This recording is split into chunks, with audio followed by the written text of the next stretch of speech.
Alors bonjour, Église à Bible-Père de Québec et de la baie et tous ceux qui nous visitent par Internet. Si vous voulez bien, on va prier ensemble. Alors merci Père éternel de ce temps qu'on a dans ta parole, où ce que nous allons voir la révélation que tu as donnée à Jean de qui est Jésus-Christ, Seigneur. Cette toute nouvelle série sur l'Apocalypse. Et Père éternel, on veut vraiment être fidèle à ta parole. On veut vraiment, Seigneur, te glorifier, Seigneur Jésus. Alors, parle-nous par ta parole, que ton Saint-Esprit puisse rendre cette parole vivante. Et c'est en ton nom, Seigneur Jésus, compris. Amen. Alors, je vous invite à tourner avec moi dans Apocalypse 1.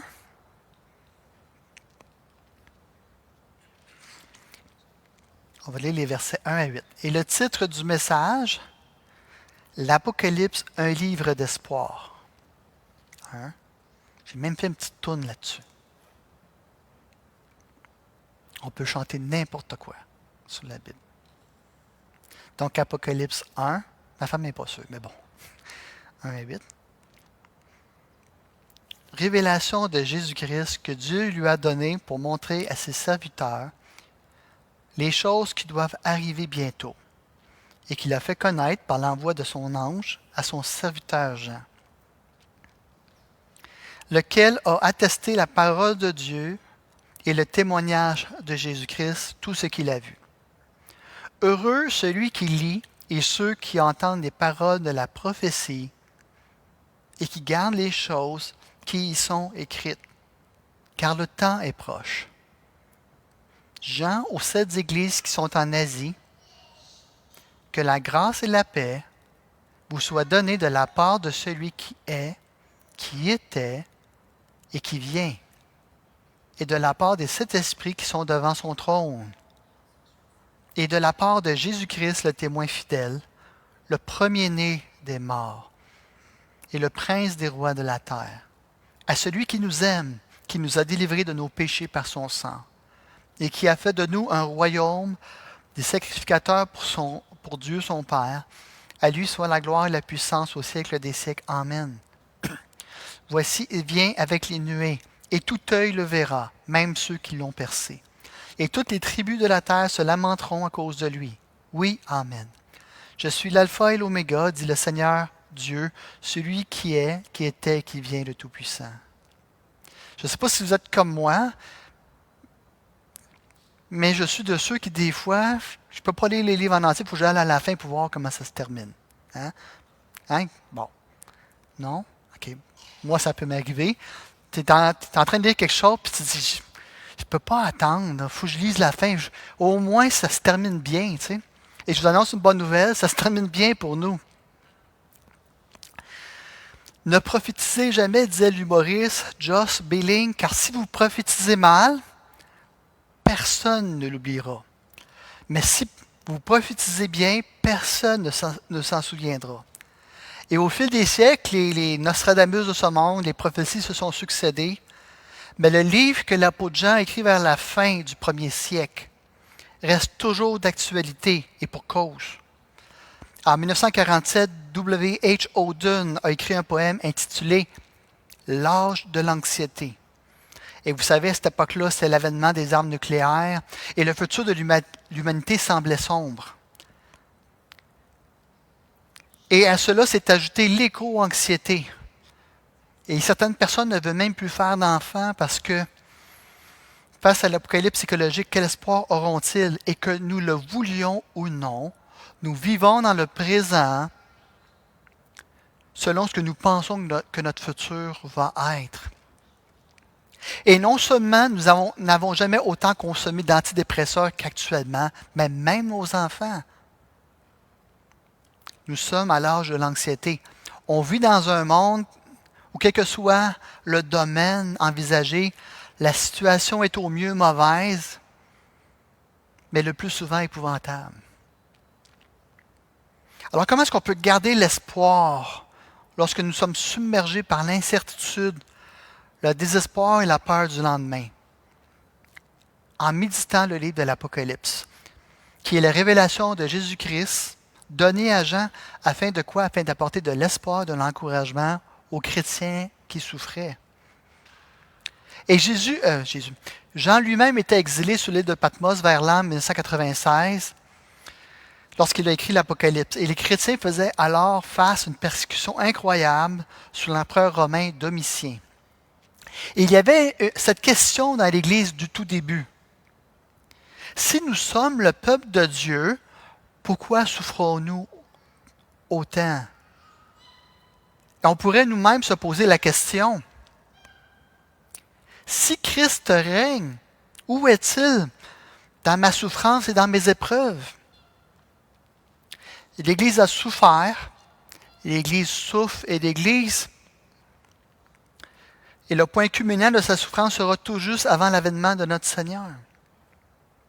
Et ce que le peuple de Dieu a besoin, et ce que chacun d'entre nous avons besoin, c'est une révélation de la souveraineté de Christ au milieu de nos épreuves. Et c'est souvent le but de l'Apocalypse. Vous savez, l'Apocalypse, là, ça ne concerne pas principalement les événements futurs, mais la manière dont Christ règne maintenant. Il s'agit d'une révélation d'espoir, de consolation, de réconfort et d'assurance pour tous les chrétiens. Et vous savez, on peut vivre avec espérance et courage dans un monde de troubles et de chaos. Parce que Christ règne dans le passé, le présent et le futur. Il est en contrôle de tout, malgré les apparences. Et j'aimerais qu'on voit 3 points ensemble ce matin. Premièrement, la révélation du roi. Deuxièmement, la souveraineté du roi. Et troisièmement, le retour du roi. Donc, premièrement, la révélation du roi. Je vais relire pour vous les versets 1 à 3. Révélation de Jésus-Christ que Dieu lui a donnée pour montrer à ses serviteurs les choses qui doivent arriver bientôt et qu'il a fait connaître par l'envoi de son ange à son serviteur Jean, lequel a attesté la parole de Dieu et le témoignage de Jésus-Christ, tout ce qu'il a vu. Heureux celui qui lit et ceux qui entendent les paroles de la prophétie et qui gardent les choses qui y sont écrites, car le temps est proche. Et le mot révélation vient du mot grec apocalypsis, qui signifie dévoilement, divulgation et rendre visible. Et qu'est-ce que l'Apocalypse nous révèle d'après vous? Qu'est-ce que l'Apocalypse nous dévoile d'après vous?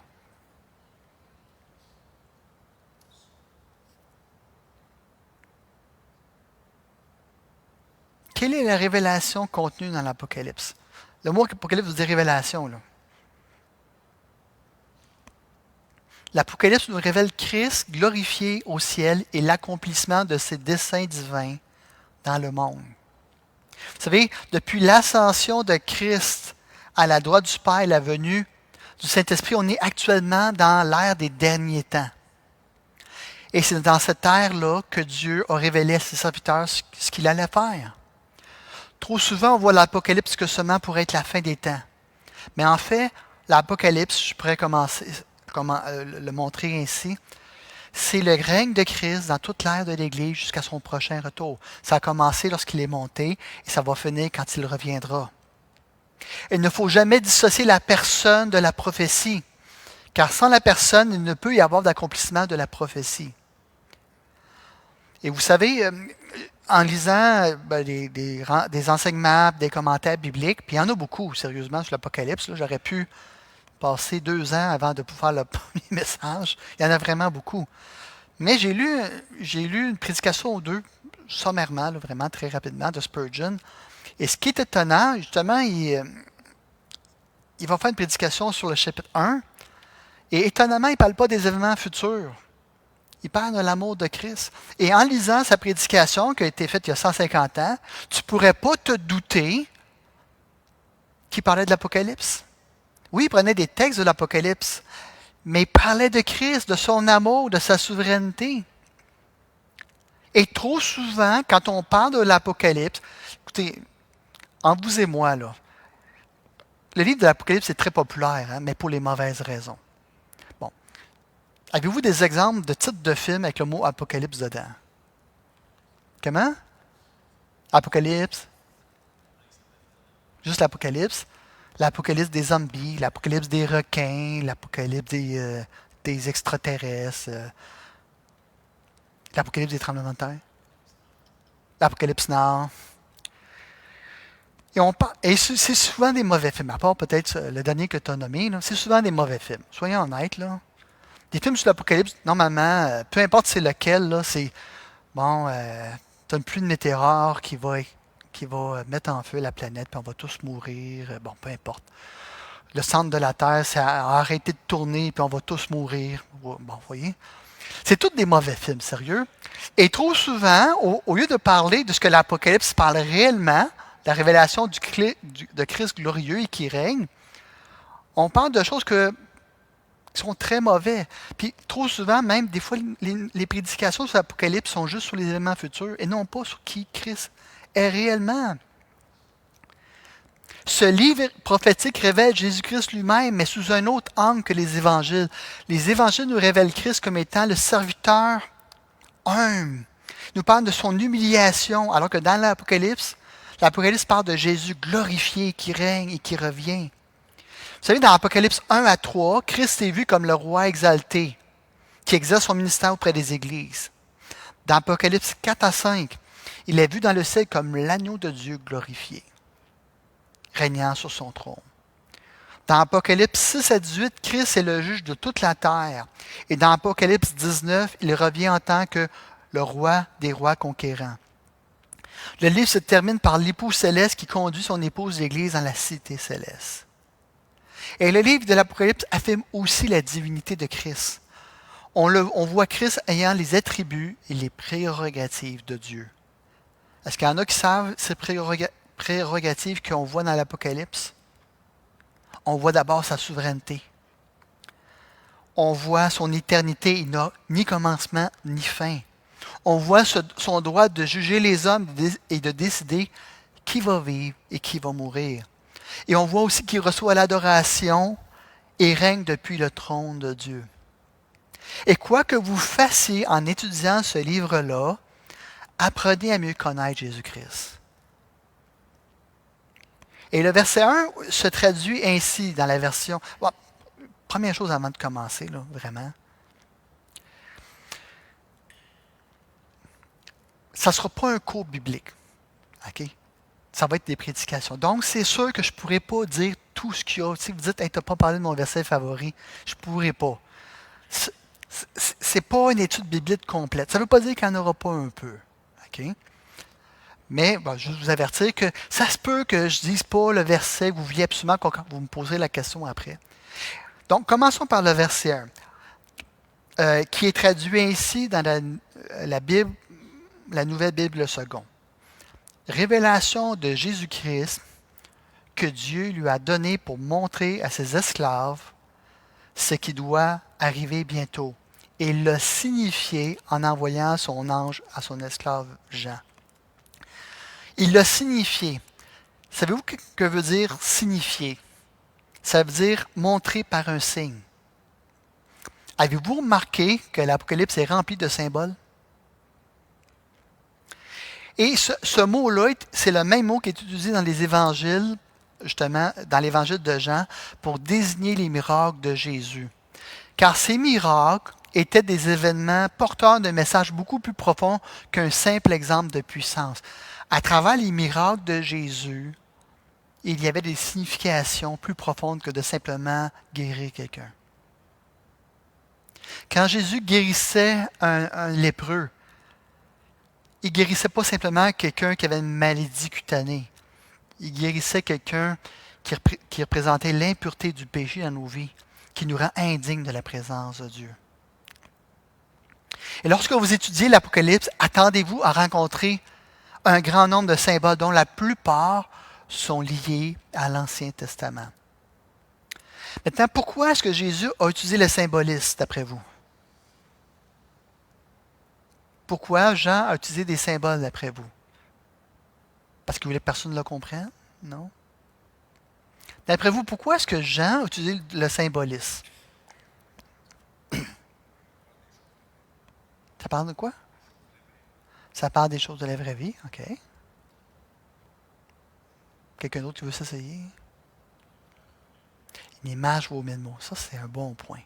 Mais le premier point, c'est que les chrétiens étaient persécutés par les Romains. Puis là, tu n'es pas pour parler de la bête comme étant Rome. Vous me suivez? Puis de l'Antéchrist comme étant les empereurs romains. Donc, premièrement, c'est comme un code spirituel qui est compréhensible seulement par les croyants pour se protéger des autorités romaines. Deuxièmement, pour créer un message intemporel, encourageant les chrétiens persécutés à travers les âges. C'est pas trop collé à l'actualité de cette époque-là. Ça s'applique aussi à travers les âges. Et là, je vais vous expliquer ce que je veux dire plus tard dans d'autres messages. Comme je vous ai dit, je ne peux pas tout dire en un message. Et deuxièmement, non, ça je l'ai dit, que c'est un message intemporel. Et troisièmement, une image vaut 1000 mots. C'est pour transmettre des valeurs et susciter des émotions comment je pourrais dire ça, au-delà de simples informations. Prenez les symboles utilisés, je ne sais pas moi, comme la bête, Babylone ou la prostituée. C'est plus puissant ces mots-là ou ces images-là que les descriptions littérales. Ça transmet des vérités spirituelles beaucoup plus profondes aussi. Une image vaut mieux que 1000 mots. Vous savez, les symboles ne se contentent pas de transmettre des informations, ils véhiculent des valeurs et suscitent des émotions. Jean aurait pu écrire « Un dictateur gouvernera le monde », mais il a préféré le décrire comme étant la bête. Ça a du punch, non? Ça en dit plus. Puis une image, là, tu peux y penser plusieurs fois. Tu sais, mettons, tu veux résumer un message, là, tu te dis, je ne veux pas dire plein de mots, je veux laisser les gens avec un message qui vont se souvenir, amène plein d'images dans ton message. C'est ça que Jean a fait. Oui, il aurait pu écrire un dictateur gouvernera le monde, mais il a préféré d'écrire la bête. Le mot en dit bien plus que le simple mot dictateur. Malgré l'utilisation des symboles, des événements bien réels dans l'Apocalypse, les événements écrits dans l'Apocalypse sont considérés comme étant bien réels. Et quand l'Apocalypse nous dit ce qui doit arriver bientôt, c'est dans le même sens qu'à la fin de l'Apocalypse quand Jésus dit « Je viens bientôt ». Et le mot « bientôt » annonce moins son retour définitif que sa venue en tant que chef de l'Église. Je ne sais pas si... Juste pour vous expliquer ce que ça veut dire, c'est que Christ est en train de déclarer à son Église qu'il règne sur son Église. Et que les événements qui s'en viennent ne sont pas juste à la fin des temps quand il va revenir. Mais ça décrit son règne présentement sur l'Église. Ces choses qui doivent arriver parce qu'elles sont ordonnées de Dieu. Toutes choses qui nous arrivent actuellement sont voulues et permis de Dieu. Ce qui doit arriver bientôt, ce sont les choses qui arrivent depuis le commencement de l'Église jusqu'au jugement dernier et qui annoncent quoi? De grandes difficultés, des tentations, des chutes pour l'Église, assorties de mise en garde contre les faux prophètes, les hérésies, contre les faux Christ et tous ceux qui placent la volonté de l'homme avant celle de Dieu. C'est un avertissement pour l'Église. Oui, il va y avoir un dernier antéchrist que Jésus va détruire physiquement lors de son retour. Mais depuis cette époque-là, il y a eu plusieurs antéchrists. Il y a eu Néron, il y a eu Domitien, il y en a beaucoup d'autres. Et évidemment, je vais expliquer ça plus en profondeur lors des prochains messages. Et au verset 3, Jean déclare que celui qui prend à cœur les paroles de la prophétie sera béni. Ce qu'il dit là, c'est prenez à cœur les avertissements de l'Apocalypse. Ne vous contentez pas seulement de les lire, mais mettez-les en pratique. Des temps difficiles seront devant nous, mais Christ est le roi ultime et il revient bientôt. Quand tu souffres, tu as besoin de voir ton Seigneur régner. Tu as besoin de voir ton Seigneur qui va revenir pour toi. Si nous prenons à cœur la révélation de Christ comme Seigneur de la révélation, on va trouver de la paix dans nos tempêtes. On va trouver de la paix dans nos tribulations. On va aussi garder nos cœurs purs par sa grâce et on va attendre, on va être prêt pour son retour. On va l'attendre. Christ, comme sauveur, nous a sauvés dans le passé de la culpabilité du péché.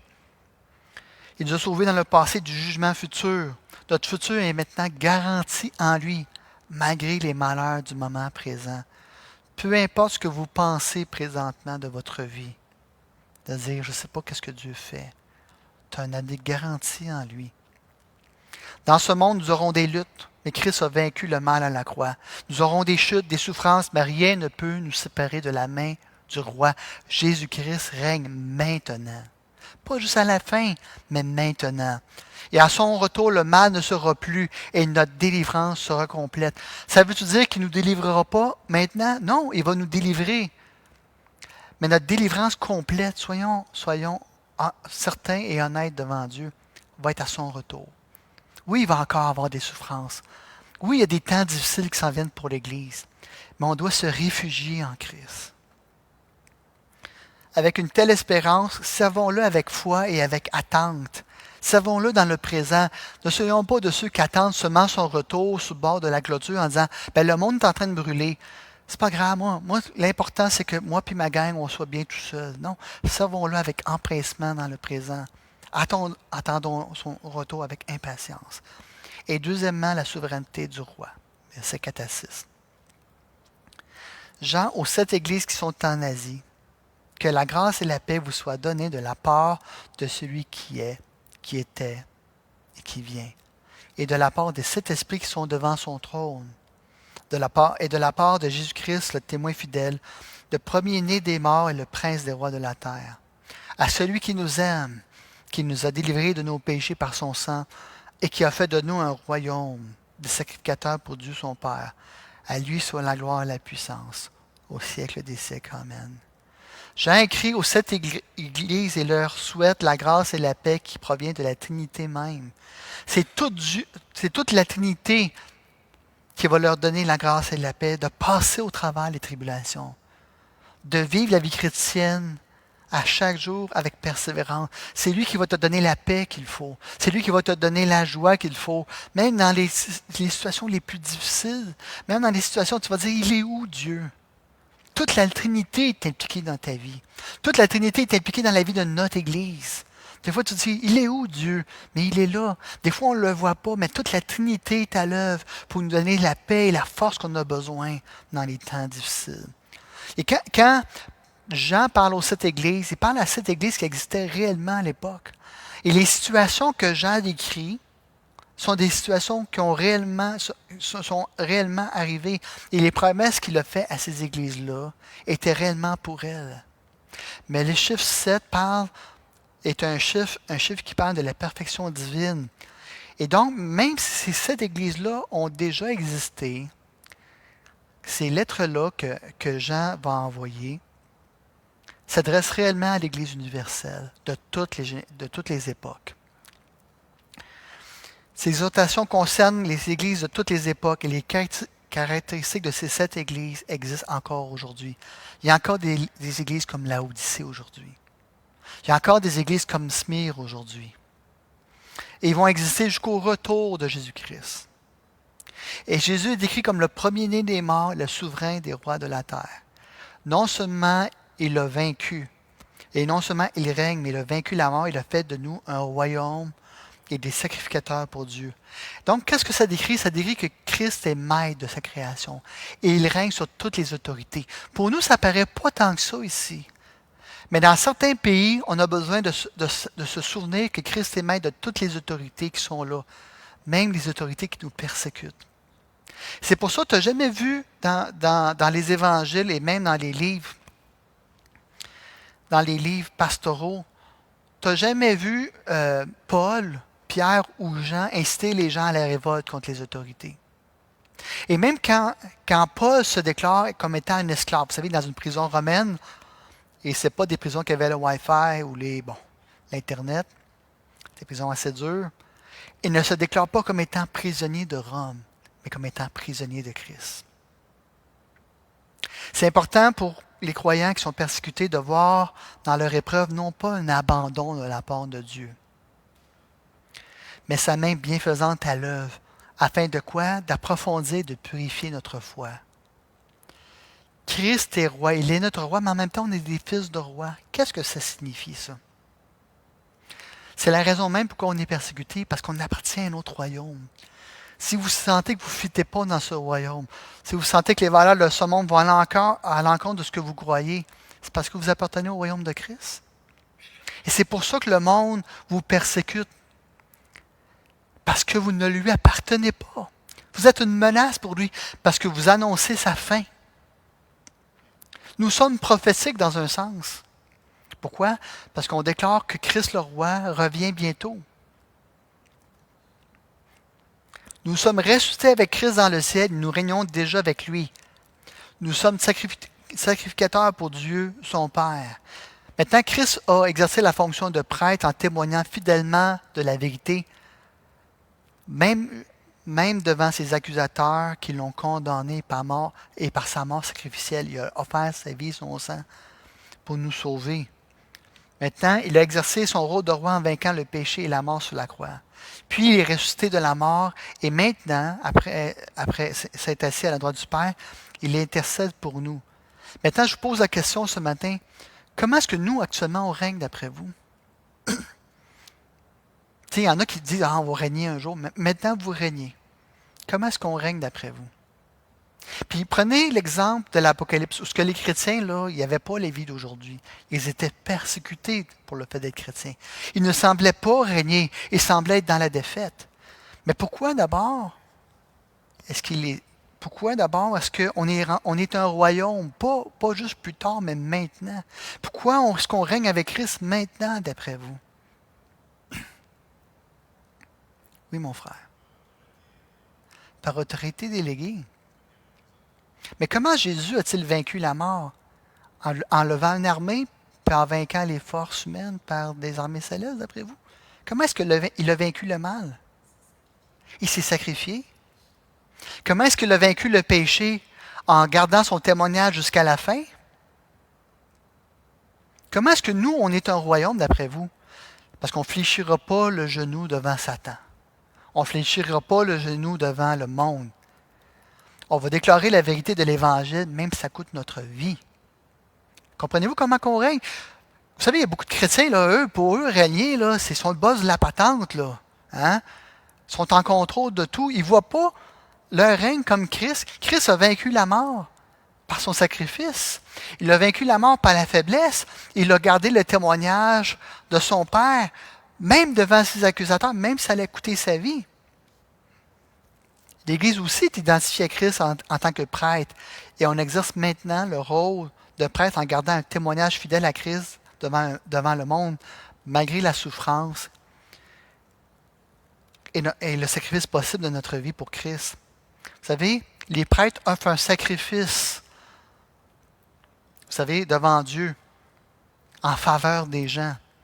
Ce sacrifice-là, dans notre cas à nous, a déjà été offert. Mais maintenant, en réponse à ce que Christ a fait, en réponse à son sacrifice, nous aussi, on offre notre vie en sacrifice pour lui. De plus, nous intercédons pour le salut des gens. Vous savez, seuls les prêtres avaient accès à la présence de Dieu dans l'Ancien Testament. Maintenant, chacun d'entre vous, vous avez accès à la présence de Dieu. Pourquoi? Parce que Christ, par sa mort, a ôté l'obstacle du péché. Et maintenant, vous aussi, quand vous allez devant Dieu, vous intercédez, vous avez accès à la présence de Dieu, vous intercédez pour le salut des gens devant Dieu.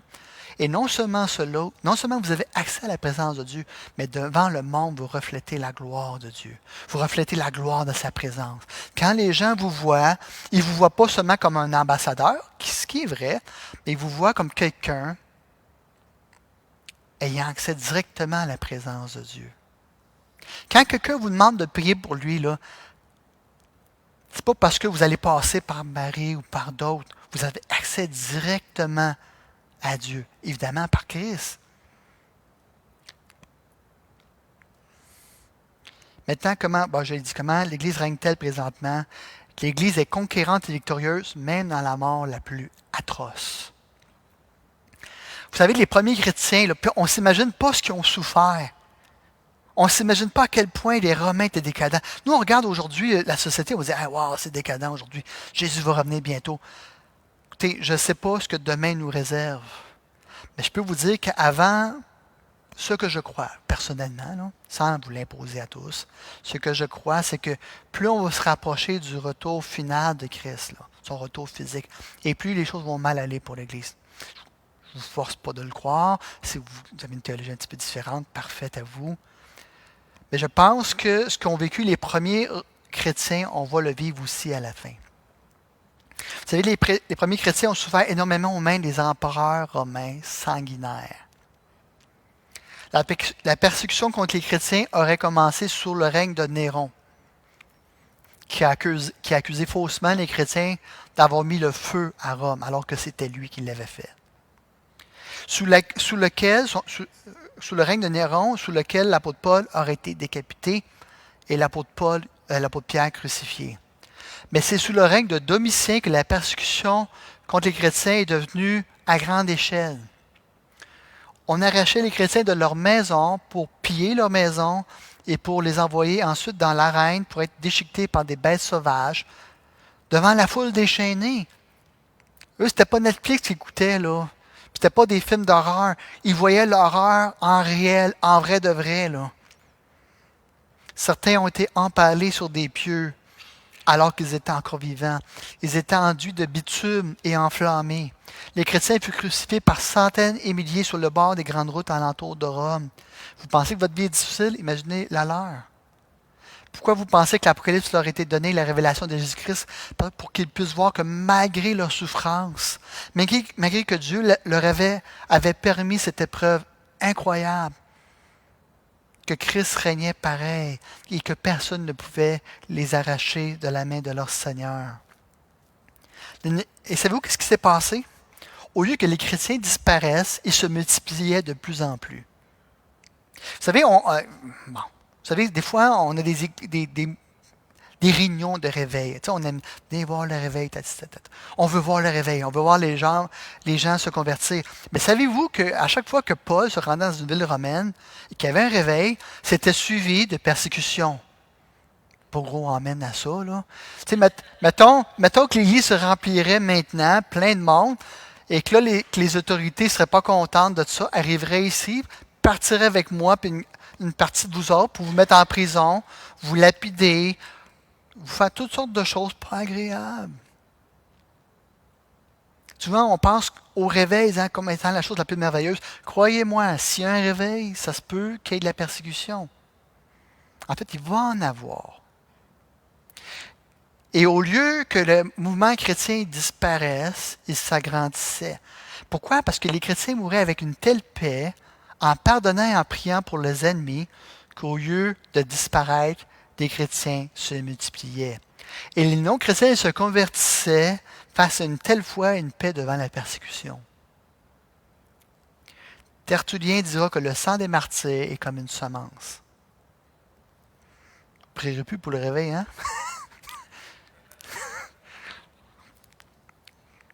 Jean offre aux chrétiens l'espoir de la résurrection.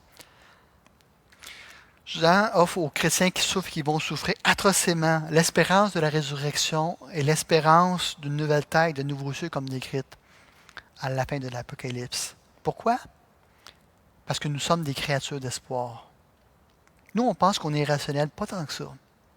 On a besoin de savoir que notre avenir est sécure. On a besoin de savoir qu'on a un avenir merveilleux devant nous pour faire face aux souffrances du présent. On raconte l'histoire de deux hommes qui ont été faits prisonniers. Puis les deux hommes ont été condamnés à 10 ans de travaux forcés. Un de ces hommes-là a appris, avant son emprisonnement, que sa femme et son enfant étaient morts. Alors que l'autre a appris que ceux-ci l'attendaient. Le premier n'a pas survécu à son incarcération et il est mort. Le deuxième a tout enduré.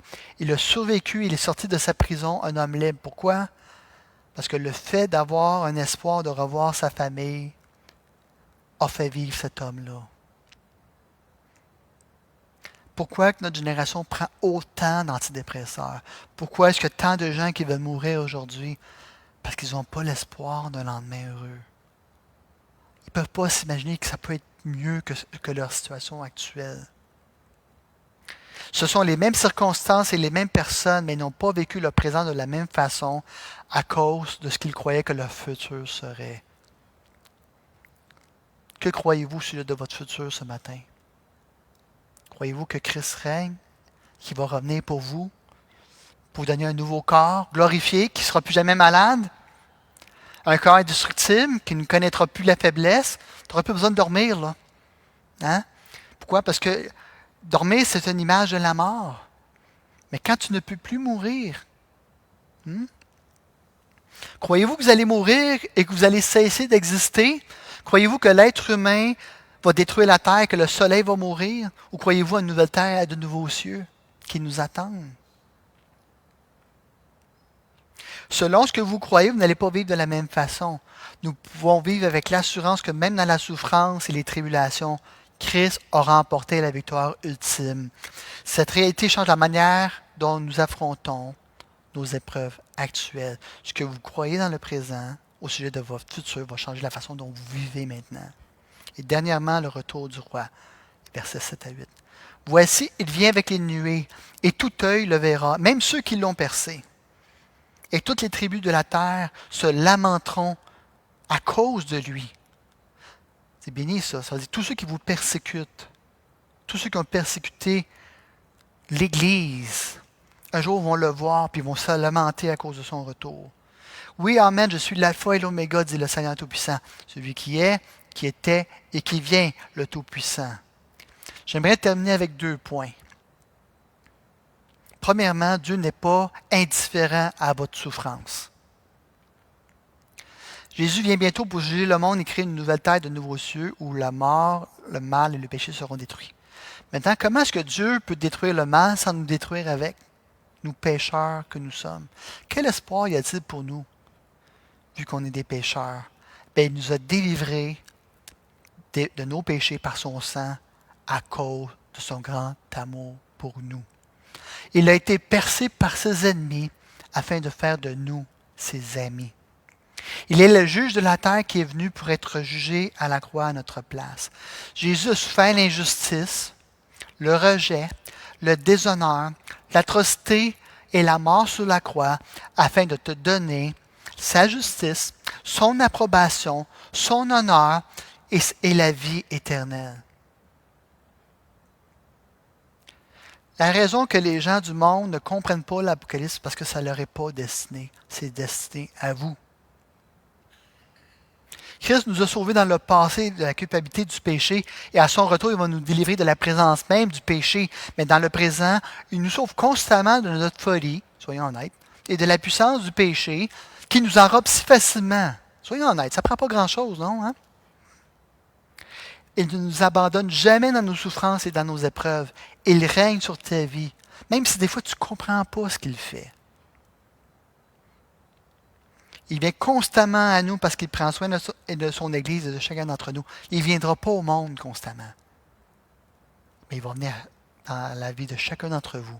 Et j'aimerais dire d'une façon tangible, lorsque vous souffrez le plus, arrêtons de se réfugier dans les choses du monde qui à chaque fois, on pense qu'ils vont nous aider. Tu sais, quand tu es stressé, tu dis « Ah, c'est pas grave. Un petit peu de ça, c'est pas grave. » Mais la réalité, c'est pourquoi c'est que le péché nous enveloppe si facilement. Réfugions-nous en Christ. Vous savez, Jean décrit le retour glorieux de Jésus où tout œil le verra. Ce sera un moment de jugement pour tous ceux qui l'ont rejeté, mais un moment de délivrance pour tous ceux qui l'ont attendu. Attendons-le avec impatience. Ne soyons zélés pour lui. Démontrons au monde qu'il est réellement réel et vivant dans nos vies. Et deuxièmement, Dieu veut que nous trouvions refuge en lui dans la tempête, car il est le seul qui veut réellement notre bien. Le diable vous promet, non, faites le péché, ça va te faire du bien. Parce que tu es stressé, là. Un petit peu de péché.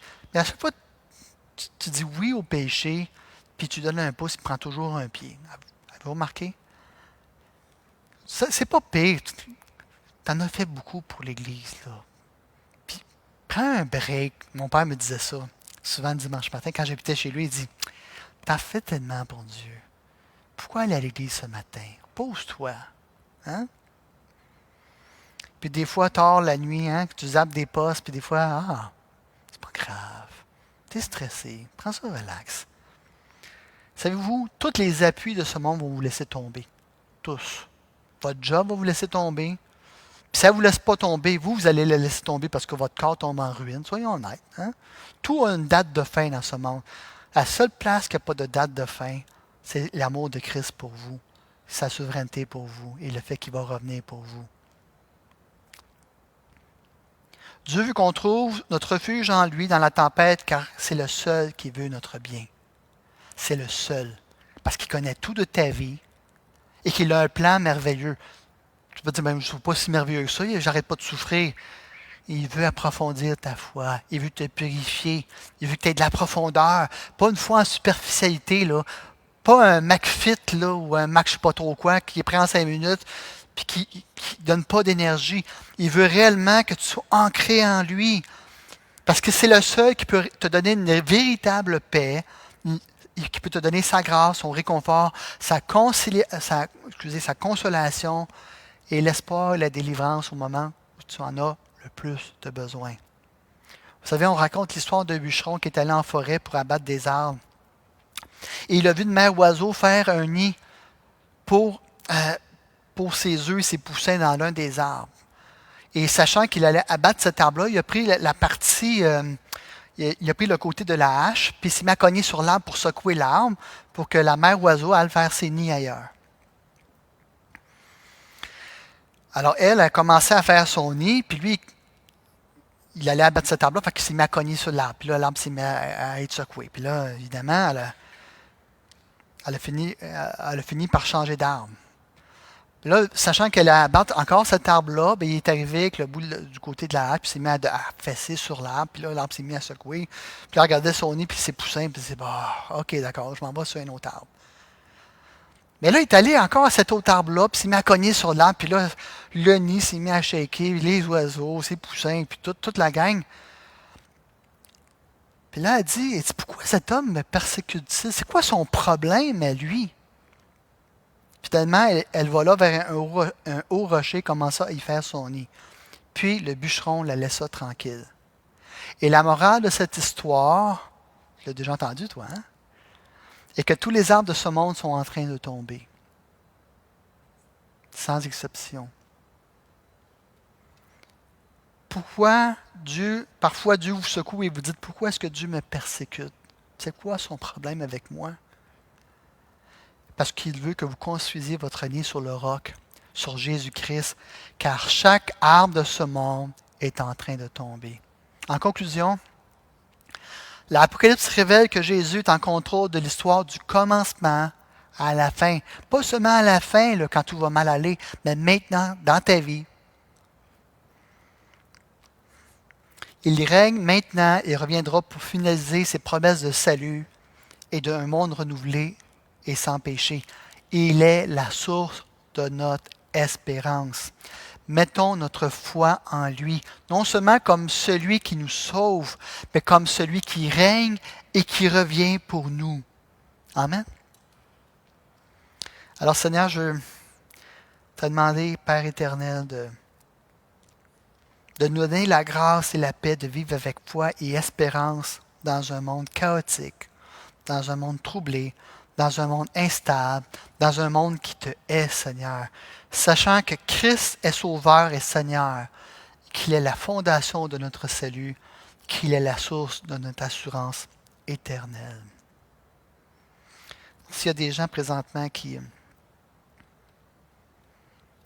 souffraient, qui ne voyaient pas Dieu dans votre épreuve, qui se disent, c'est quoi le problème que Dieu a avec moi? J'essaie de vivre ma vie chrétienne, pourquoi est-ce qu'il permet ces souffrances-là? Pourquoi est-ce qu'il permet ces épreuves-là dans ma vie? Christ te dit ce matin de te réfugier en lui. Tous les arbres de ce monde vont tomber. Il n'y a rien d'éternel dans ce monde-là. La seule personne qui est éternelle, c'est Jésus-Christ. Et si tu es en lui, tu as demandé pardon, tu seras toi aussi éternel. Il reviendra un jour pour te sauver physiquement et réellement. Mais présentement, tu peux être sauvé spirituellement. Tu peux avoir l'assurance de ton salut. Tu peux avoir l'assurance que ton avenir est sécure en lui si tu te réfugies en Jésus-Christ comme ton sauveur et ton Seigneur. Et j'aimerais prendre ce temps pour, s'il y a des gens qui veulent élever la voix, soit par intercession, soit comme action de grâce, soit pour simplement répondre au message.